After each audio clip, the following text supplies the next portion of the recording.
U.A. Fanthorpe.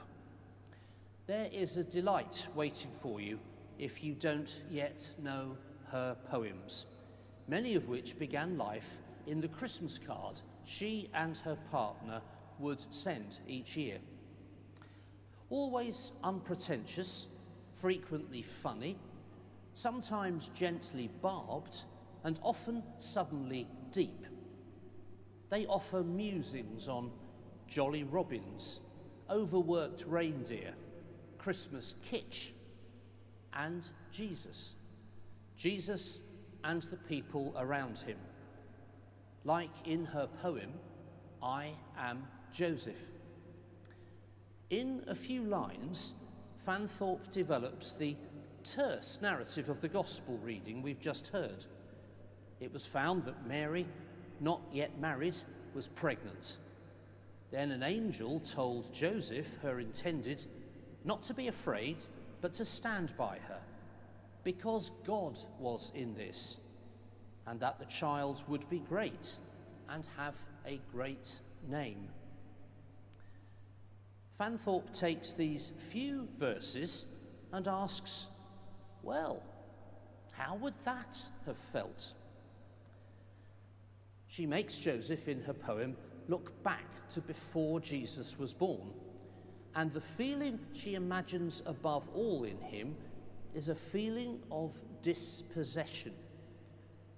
A man of his time, and like some men in any time, Joseph had imagined what it would be like to bring up his own firstborn son.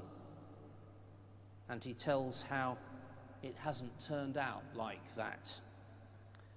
My wife's son wasn't mine, he says.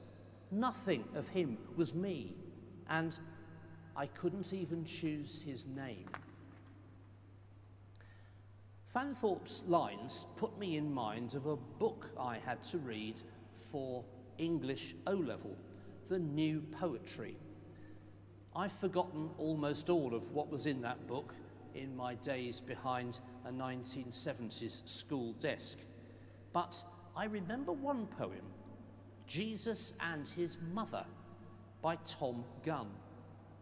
Gunn imagines Mary feeling the same dispossession. The poem begins with Mary saying, my only son, more God's than mine. And each verse ends with a variation on the theme, my own and not my own. My own and not my own. That's true of every child. All parenthood is partly about dispossession, or it should be.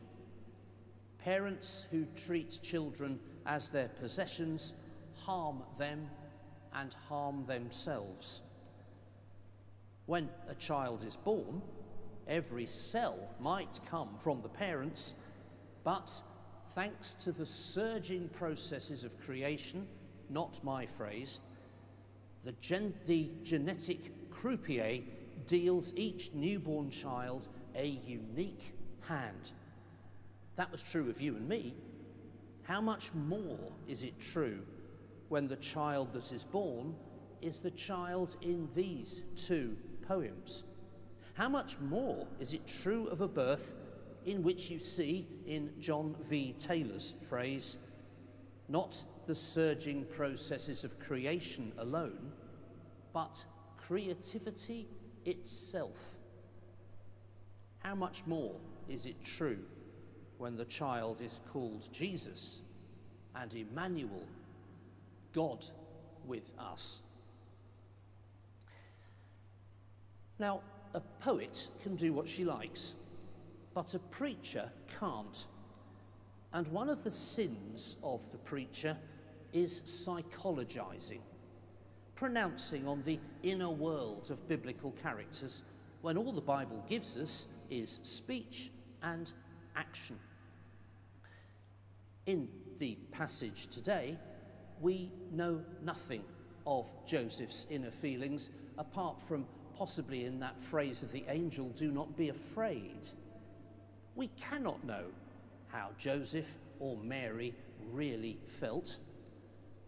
But what we can do perhaps what we should do is enter imaginatively into their story, to find ourselves in it and to let it find us, to see what feelings it stirs, what connections spark across from that story to ours, especially if we can make that leap of imagining that we don't know how their story ends, just as we don't know how our stories will end.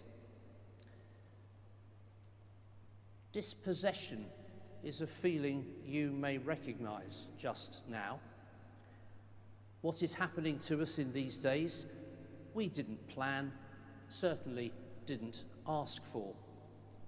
Like the couple I was talking to last night about their wedding, now 12 months late. We had imagined how things would be, but it hasn't turned out like that, and it won't. And now a voice is saying to us, why else are we here? Don't be afraid. God is with you in this. God's creativity is at work in this. How can we sense that? How can we live as if that is true?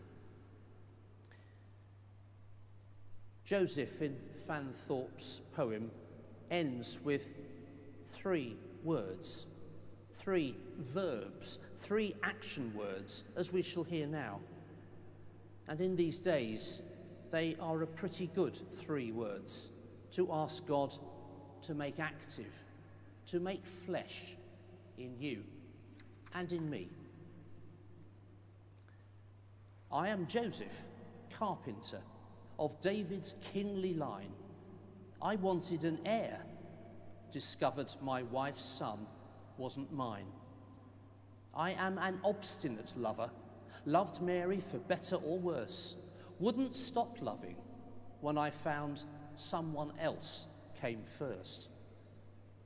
Mine was the likeness I hoped for when the firstborn man-child came, but nothing of him was me. I couldn't even choose his name. I am Joseph, who wanted to teach my own boy how to live. My lesson for my foster son: endure, love, give.